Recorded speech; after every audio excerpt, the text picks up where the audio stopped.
So as I begin, I want to start with a kind of a questions and images that haunted me about something I was working on. In 2014, in preparation, this is 1 year before the 100th anniversary of the genocide of the Armenians, there was a lot of interest from publishers and so on in finding materials to publish for the commemoration. And I got this phone call and then an email from a woman named Huri Boyajian. And she wrote me, and the first line of her email to me was, "Your mother-in-law told me I could talk to you." Do any of you know who my mother-in-law is? Sona Zaitlian? Yeah, that's my mother-in-law. She's a famous popular historian of the Republic of Armenia and a leading feminist scholar, popular scholar outside of the university. And so I got the mother-in-law card played on. I had to take it seriously. And I'm very glad I did. Because what Huri brought to me was a manuscript about this thick that was an English language translation of her father Karnik Panyan's memoir, Memories of Childhood and Orphanhood. I will not butcher the Armenian for you. Someone else can do that. And it was this, I'm not kidding. It was this thick. And she said, "Can you help me publish it?" And she started talking about, well, let's publish it in an Armenian press, or let's do it. And I said, I've read this. I read it. I read that manuscript over 2 nights, and it gripped me. I said, no, we have to figure out how to get this story. And then I worked with her nephew, Aram Gutsutsian, and we got it into shape so that it could be read by undergraduates and high school students. And it became the book Goodbye on Tura, which came out in 2015 as well. And it's a book that I use in my class. It's used in high schools. It's among Stanford University Press's bestsellers. And I'm very pleased about it. I'm thinking about doing a graphic novel version of it as well, which I think would be really fun to do. And the book tells a story. And this is where I guess my talk can begin. The book tells a story about a little boy, around the age of 8 or so. And he's from the town of Gurun, or Gurun in Turkish, in central Anatolia. It was an agricultural town. People also were engaged in crafts. His dad was a carpenter. And during the genocide, of course, they tried to negotiate. They were out of it. Men were separated. It was a standard story that all of you are aware of.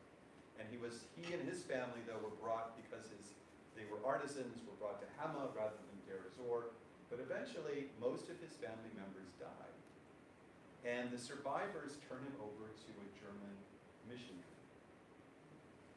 And an order goes out from Jamal Pasha, Asifa, if you're Arab, you always have to say that. Asifa.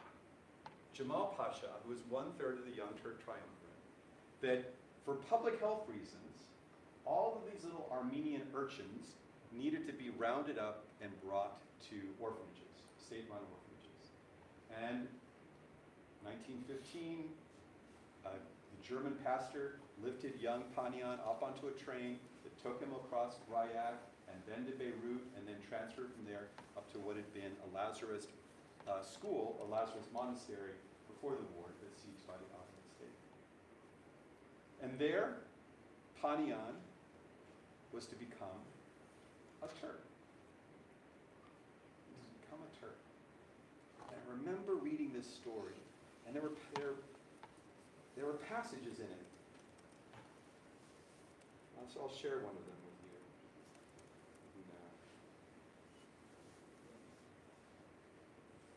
now.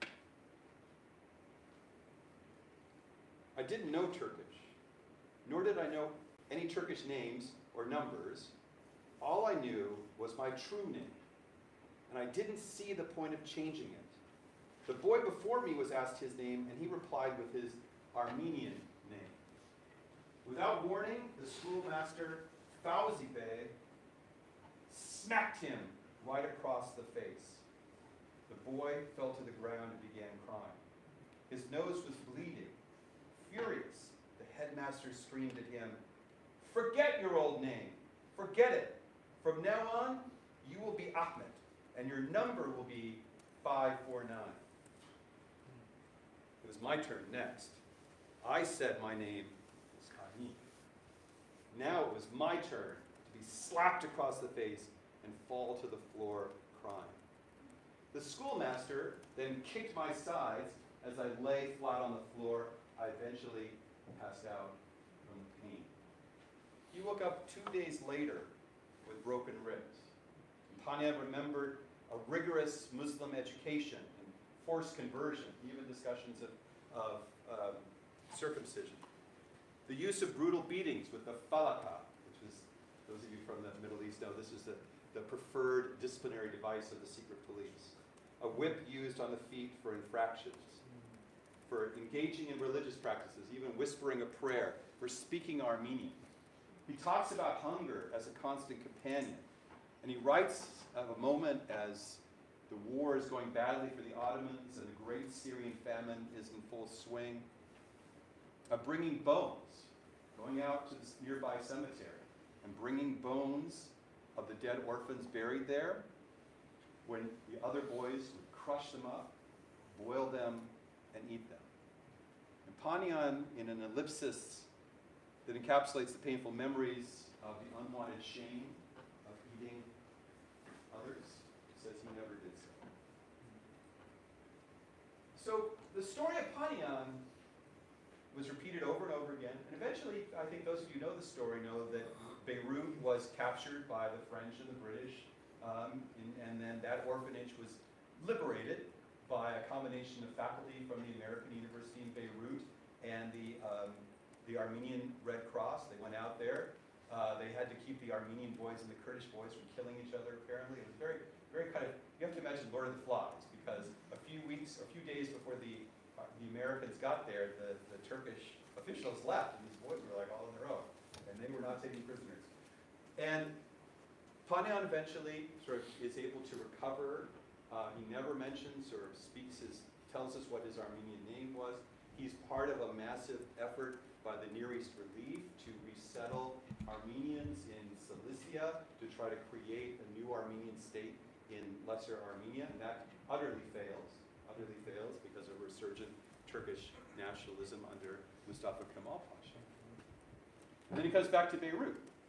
And originally, he was the Near East Relief. You guys who remember, I talked about this last time I was here. They wanted Armenians not to study poetry or literature or the arts. They wanted them all to do professional crafts, and so they trained him to be an electrician. But eventually, he went back to school as a young adult and got his degree, and then became a beloved teacher at the Cemiran, Beirut's premier lyceum for Armenians, where he apparently, my brother-in-law remembers him still in the 70s when he was a kid there. But I came at this story, though, as an American from the West. An American from the West. This is something that probably no one in this room knows. I was born in Montana. And I'm descended of people who've been living in the western part of the United States for over 120 years.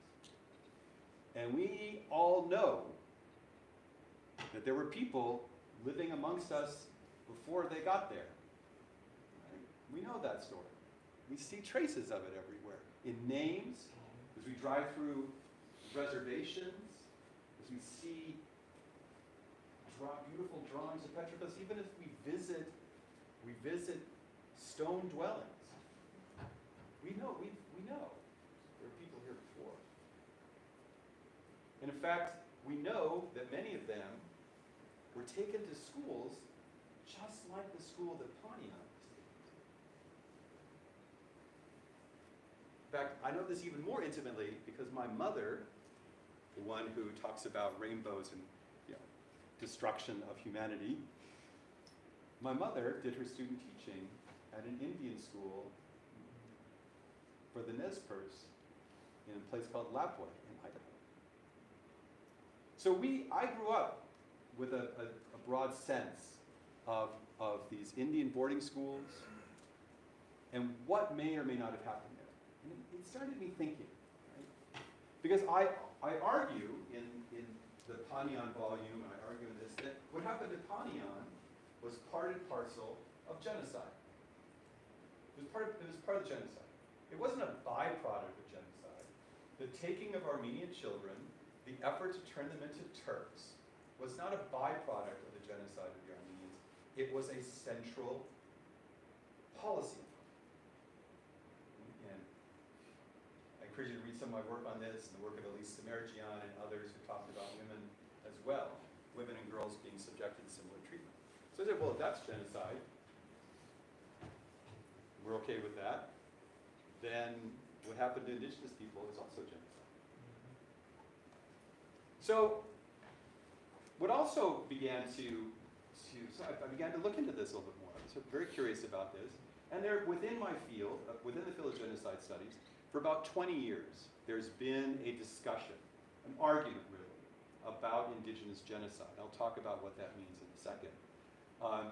People arguing, no, I mean, it wasn't. There was no intentionality. It was disease. Like it wasn't. But for me, these similarities were not coincidences. They were part of a process of genocide, a word I want you to keep in mind. So I began to collect photographs, and unfortunately I can't show them to you, but I would love to show them to you after the presentation if you'd like. Both Antura, where Panyan was, there's a volume of photos held at the American University in Beirut library, and then of Indian boarding schools. And the pictures, they're so similar, right? Of young people who've been shorn and dressed in uniforms or presented as ideal figures, lined up in front of brick buildings. That's sort of the ubiquitous image of this. Or in military or quasi-military images as well. So, how can I figure this out? How can I figure this out? And I've been so attracted to the memoir of Panyan, I thought, there must be a memoir like Panyan's written by a Native American author. There's got to be this, right? And I'm very fortunate at UC Davis because we have one of the world's premier Native American studies programs. We offer a PhD. I've been working with Native American students in their doctoral programs because they're interested in genocide as well.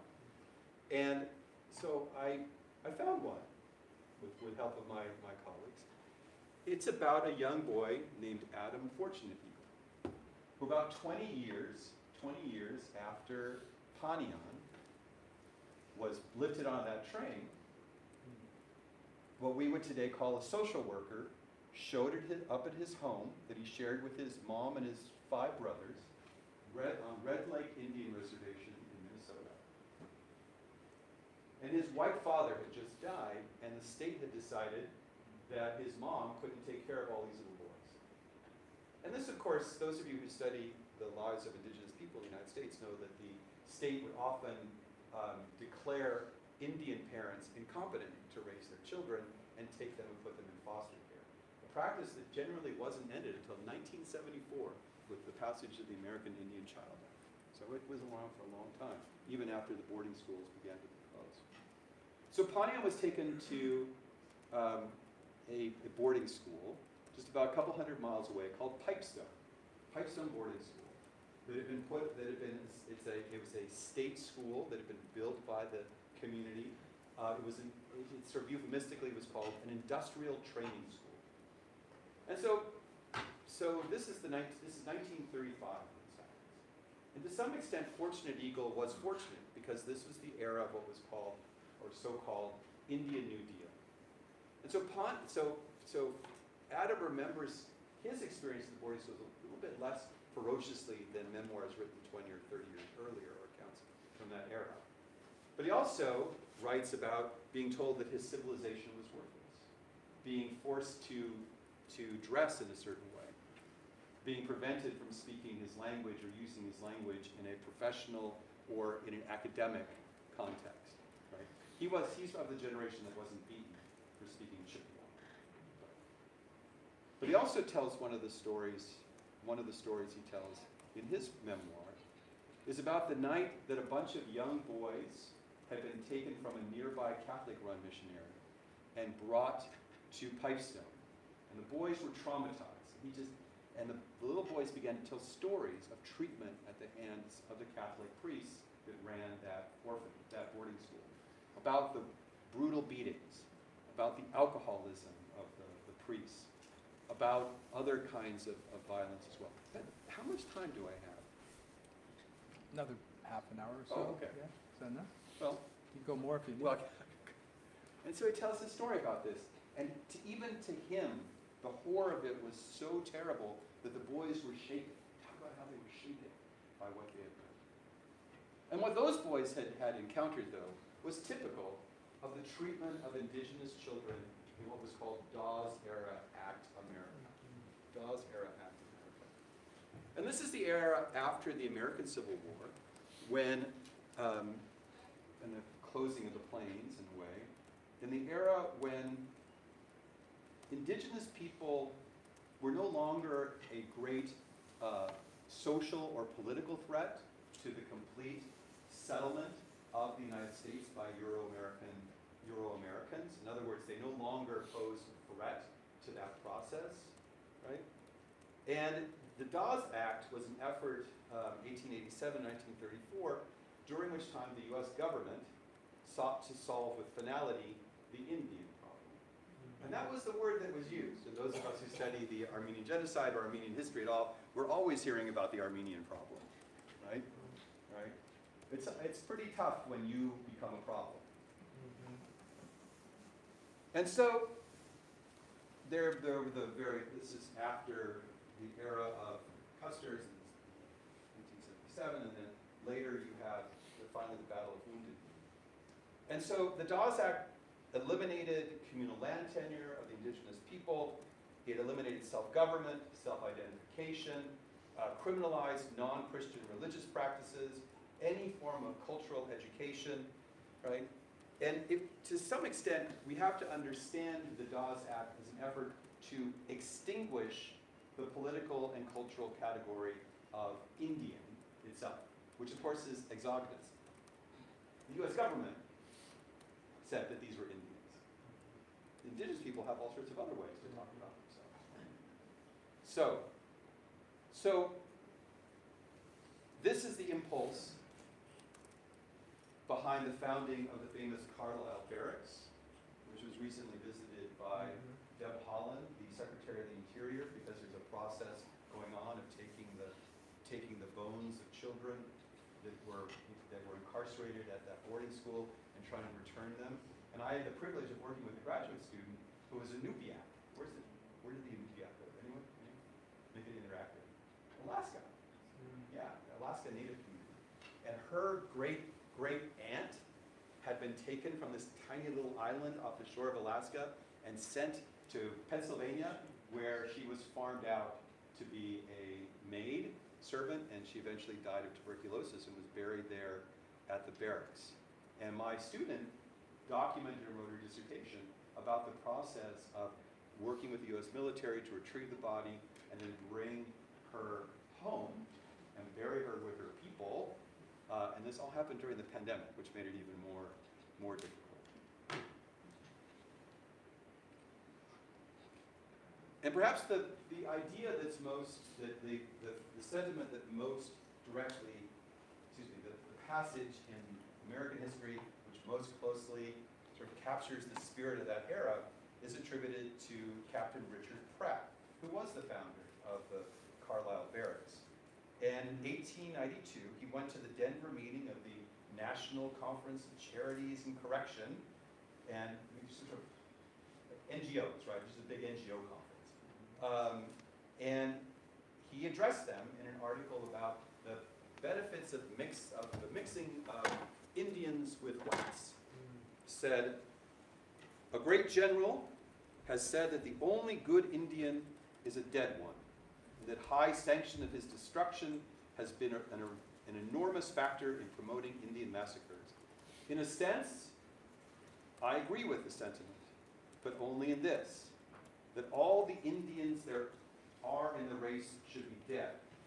Kill the Indian, and save the man. Kill the Indian, save the man. And this highlights something very important about understanding genocide,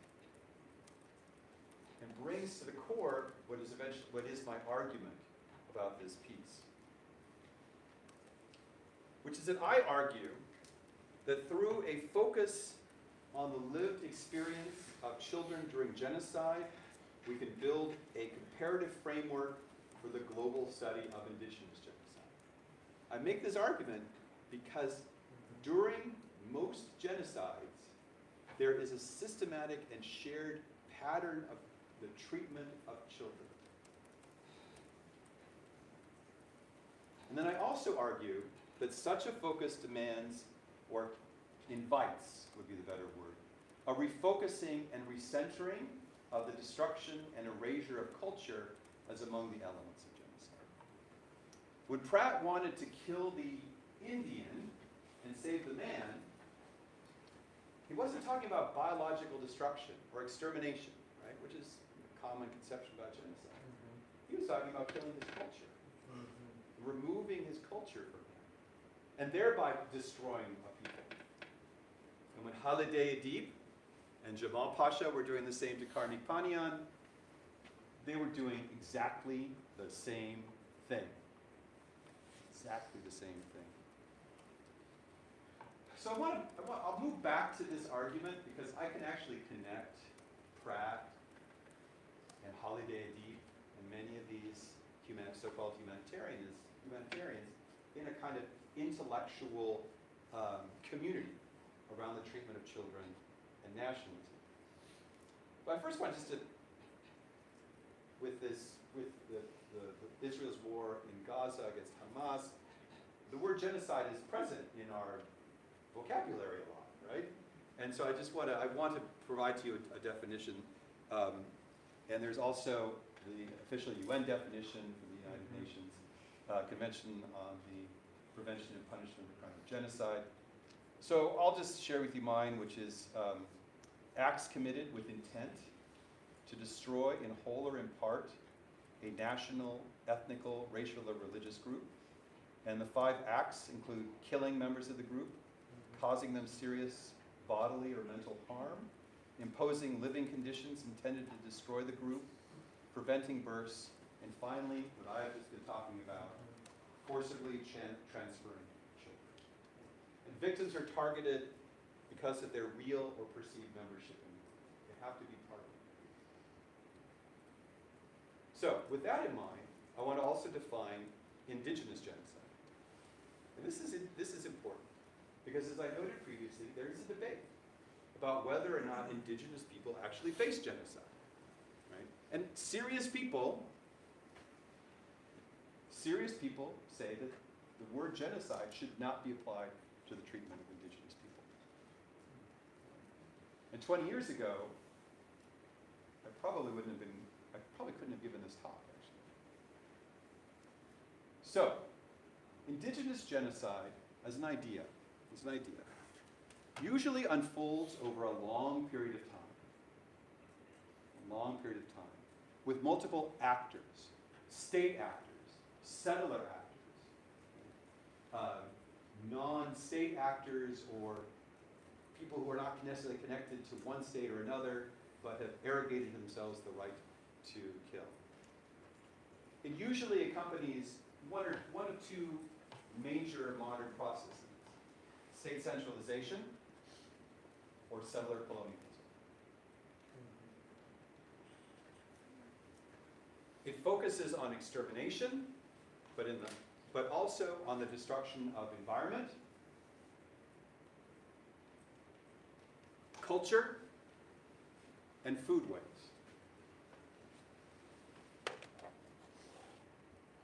And finally, children of survivor communities are especially targeted. So as I was reciting that, those of you who know about the Armenian genocide, I hope you could begin to see that there might be some parallels. But this definition, right, which I think is again, is objected to, suffers from a couple different conceptual problems I'm going to talk about very briefly. The first is, and this is something that has become more and more apparent just recently, is that the popular conception of what genocide is, and even amongst very serious scholars, in fact, is that it's got to look like the Holocaust. has to look like the Holocaust. And if it doesn't look just like the Holocaust, it can't be genocide. Because the argument is that the genocide is a reflection of the Holocaust, and so it can't be genocide if it doesn't look like the Holocaust. As a professional scholar of genocide, I can assure you that very few genocides resemble the Holocaust. That the form of killing, the form of destruction, the ideology, the role of women and children vary, in most genocides, very greatly from the treatment of not just the Jews of Europe, but other communities that faced extermination and destruction. So that's a problem. There's a subset to that problem too. I'll get to that. I'm seeing pictures in my mind. The other problem is that there are two schools of thought about genocide. Bear with me for a second. One is the genocide as event school, and the other is genocide as process school. Genocide as event school and genocide as process school. In the genocide as event school, it's sort of very Holocaust-driven, right? Germans might have been anti-Semitic, but they were not going to kill Jews before the rise of the Nazis in power in 1933. Even, in fact, between 1933 and 1939, very little killing of Jews took place, just rabid anti-Semitism. The final solution takes place over a very limited amount of time. And then Germany afterwards abandons this ideology and goes on. It's a very short period of time. So it's kind of like if you're a criminal prosecutor, right? You say, oh, he walked down that street and shot that person and stole his wife's pearls. That's actually the origin story for Bruce Wayne. That's right, Batman. Okay, so, but that was an event, that was a discrete event. But you could also think about a criminal enterprise, right? The mobsters are together, they're shaking down communities, right? They're running guns and trafficking humans, right? And then we use like the RICO statute for that, right? That looks over a series of crimes over a much larger period of time. Right? So genocide as event doesn't work very well for indigenous genocide because of the extraordinary lengths of time that it takes to unfold. But genocide as process makes a lot more sense, right? Beginnings, middles, ends over decades, where once there were people here, and now they're gone. It wasn't magic. It was a process. And so you can also argue, event is easier to prove intent, whereas intent is difficult to prove the process. And I challenge that. I can go into that more later. So you have the Holocaust, the genocide equals Holocaust equals genocide problem. Genocide is event, genocide is process problem. And then you have the other problem, which is that indigenous people face terrible forms of discrimination under the rules of colonialism and racism. So are they actually entitled to the consideration that you might give to other groups? And there's this wonderful quotation, which is in my slide, that I would read to you right now, but I will just give it to you verbatim. Toynbee, what did Toynbee write that was so important to Armenians? Remember the book, The Armenian Atrocities, 1915, right? So Arnold Toynbee, great British historian, right? Very much out of favor these days. Toynbee was this great historian. He was kind of like, he stole from Ibn Khaldun, the sort of cycles of history, right?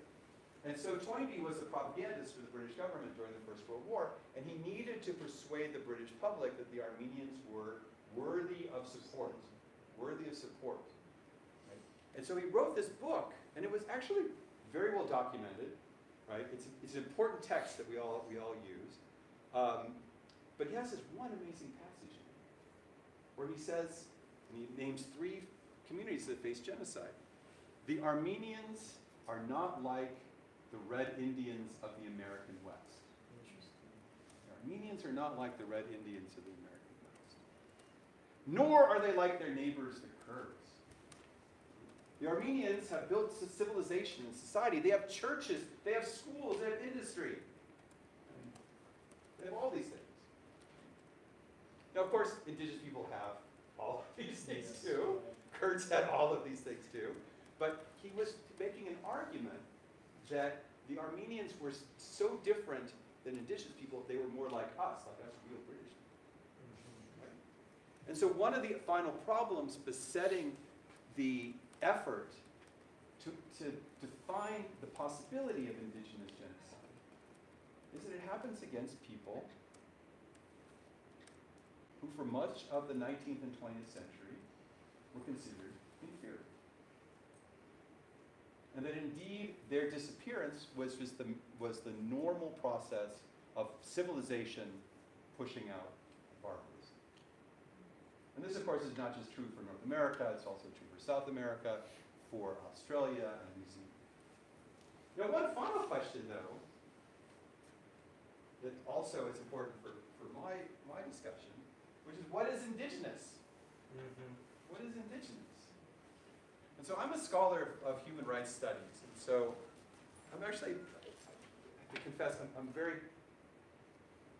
kind of doctrinaire in the sense that if the United Nations has come up with a pretty consensual idea about something, I'm going to follow it, because there's not a lot of alternatives. And the United Nations did have to come up with a definition of indigenous. At the time, it was beginning to draft what is now called the United Nations Declaration of the Rights of Indigenous People. Now, of course, indigenous people were human beings and have their human rights, but because of the unique circumstances that indigenous people face, from settler colonialism to the destruction of the environment, there was a consensus group that a special highlighting their rights was important, especially their right to free prior and informed consent.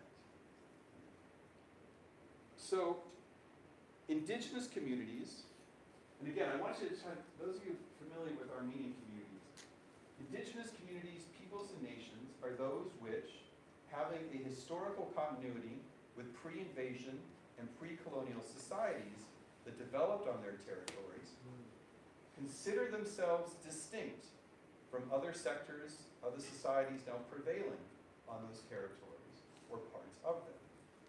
They form at present non-dominant sectors of society and are determined to preserve, develop, and transmit to future generations their ancestral territories and their ethnic identity as the basis of their continued existence as peoples in accordance with their own cultural patterns, social institutions, and legal systems. So this definition, in fact, shapes evolving international human rights law and norms. It has power. It has power. And it emphasizes that indigeneity, being indigenous, is more than just prior occupation. So one of my criticisms, though, of the definition, and actually under it itself, is it doesn't think about diasporas of indigenous people. But that's for another day. So, being indigenous is a modern identity possessed of the right to a political subjectivity that has been formed in part by a continuing process, and I want this to be forefront of your brain, a process of resistance to assimilation or racial citizenship. By processes of resistance. And I argue that with this definition in mind, the Ottoman-era Armenians of Anatolia in particular share many of the key characteristics of indigeneity, especially when placed into the ambit of the genocide of 1915 to 1922. Now, I'm going to apologize to those of you who are not historians of the Ottoman Empire, because I'm about to go in a deep dive into the implications of this definition for that field. So if you need to take a mental break, this is the time to do it. So, in the context of Ottoman studies, and Barlow and I grew up in this world, right? Referring to Armenians as just one minority group in the Ottoman Empire amongst many, as a millet or an ethno-religious community, actually adopts the restrictive and reductive vocabulary that tends to accompany genocide itself. And this reductionist approach fails to capture how the genocide falls within the repertoire of 19th and 20th century state centralization and genocidal projects of settler colonialism. Further, it elides the lingering effects of the ideology and practice of the genocide, from the racialization of Turkish citizenship to state-sponsored genocide denial on Armenian communities within Turkey and in diaspora. I also argue is that if we think about the genocide of the Ottoman Armenians in the frame of indigenous genocide, we can recast the period of 1915-1922 as an intensification of genocide rather than as a de novo act of genocide. So what it does is helps us permit a recasting of episodes of mass violence against Armenians and other indigenous communities as genocide across a longer and larger field of space and time, and fosters a reconsideration of the overarching role of nationalism in ideologies of extermination. In this revision, we don't see what happened to the Armenians, or actually what's happened to other minoritized communities in the Ottoman Empire, as moments of exception, but as part of a continuation, part of a long process. And indeed, you remember when I talked about how we don't really worry about Germany being a Nazi state anymore? Like they've abandoned the ideologies that supported the Holocaust? I challenge you to make that same statement about contemporary Turkey. Okay, so, how am I doing on time, Barlow? Am I good? Okay. Okay. So I just want, I'm going to do two things real quick. Havide Adit is the connector here, in my mind. Now, there's been a lot of work on her. She's like the anti-Zebelia Scion, for those of you who study her, right? American-educated Turkish nationalist feminist.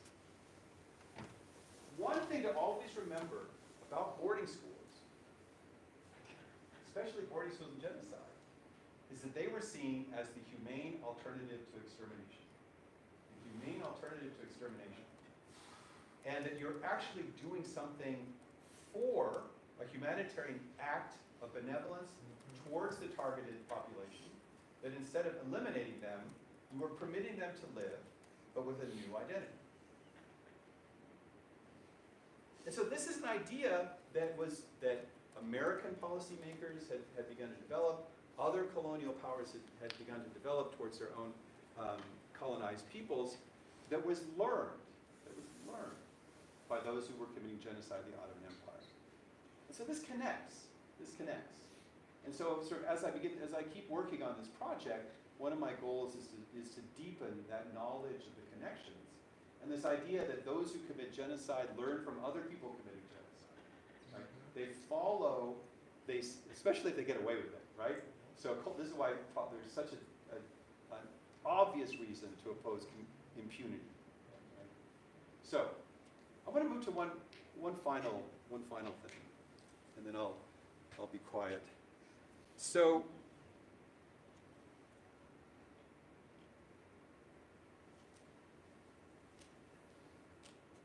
most of you have seen Fatih Akın's film, The Cut. Do you remember this film? Mm-hmm. Right? It's my favorite genocide movie. But I'm beginning to like Aurora's Sunrise. Yeah.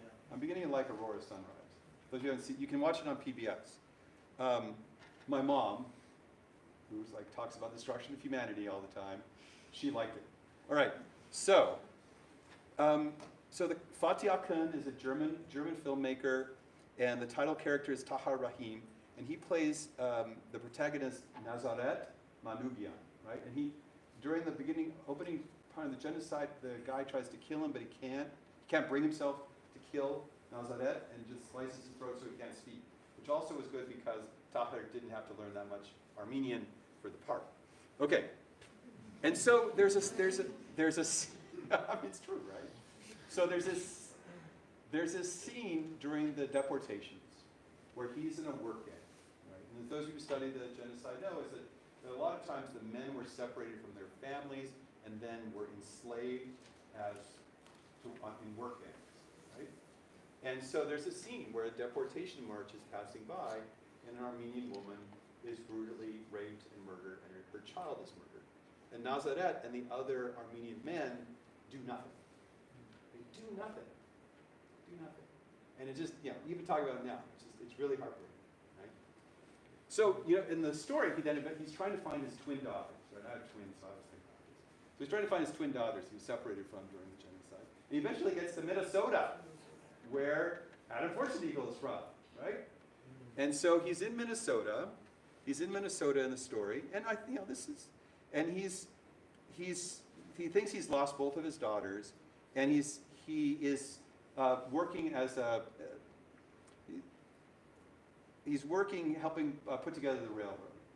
Or doing railroad maintenance, and he's with these Irish workers, and an indigenous girl walks by, and the Irish workers attack her, and this time he does something and suffers a terrible beating, and I think it should be noted that the woman playing the indigenous person is indigenous. She's Setchwapek First Nation.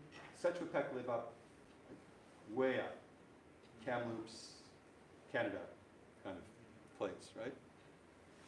And it's obviously a callback to when he didn't do something. And so that's that scene, but also thinking about survivors and how they move.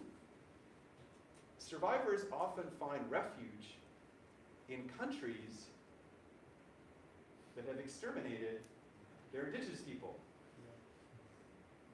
And so what's the responsibility? What's the responsibility there, right? And of course, most of the responsibility is on the state that's committing genocide, right? I mean, that's responsibility. And I mean, we're here in Fresno, and of course, Mono people and the Yokut people, right? You know, I'm up in Davis with the Patwin people, right? You know, the Gabrieleno are where Anaheim is, right? So the peace and refuge that Armenians and other genocide survivors have found in the United States has come at the cost of, not directly, very few were ever responsible, but have come because the way has been cleared for their possession of the land.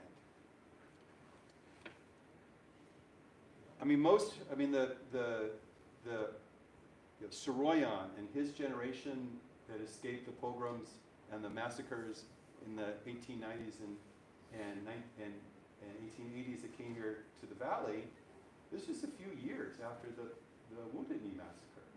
Right? It's not such a great distance in time.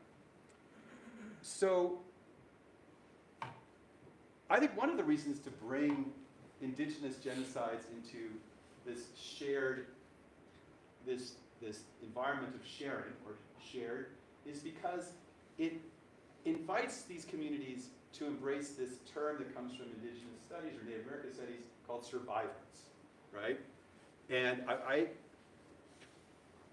this is a term that's attributed to Gerald Vizenor, who's sort of the grand old man of Native American studies at Berkeley, very important scholar. And so his idea is survivance, right? Which I'm going to read to you something that is very, very Berkeley-esque, and I will translate. Okay, just be patient with me. Be patient with me. He says that survivance is an active sense of presence, the continuation of Native stories, not a mere reaction or a survivable name. Native survivance stories are renunciations of dominance, tragedy, and victimry. Survivance means the right of succession or reversion of an estate, and in that sense, the estate of Native survivance. For me, to translate that from Berkeley years, I'm at Davis, we're a simple folk. We have cows on here. It's the importance of keeping alive the existence of that community through stories, through a demand that that community be allowed to persist, through the demand of land. Land matters. It's this commitment of the community to survive. Commitment of the community to survive. And there are ways that it does so. I also think that there are more pragmatic and political reasons. As I was preparing for this, I saw that, you know, during the Artsakh, final Artsakh War, that there were statements of solidarity that were made by Native American communities. And so, one thing that I think would be important is that only recently has the Armenian genocide achieved inclusion in the larger field of the history and theory of genocide. We know when it wasn't, right? And we're not really that old. We're not that old. But we know when it wasn't. And the fact is that this consideration of the Armenian genocide as genocide happened after 4 generations of struggle by survivors, academics, artists, grassroots political organizers, in the face of the most terrible efforts at denial imaginable. When a state is determined to deny a genocide, it has the most amazing weapons available. So I would argue that the shared history of confronting denial is a possible intersection of survivals, of being able to tell a similar story, right? Telling a similar story. And I argue that this is among several reasons demanding a reconceptualization of the Armenian historical experience of genocide as indigenous genocide. The reframing can serve as an act of solidarity with other indigenous communities struggling against campaigns of state-based denial and for recognition, restoration, and reparations.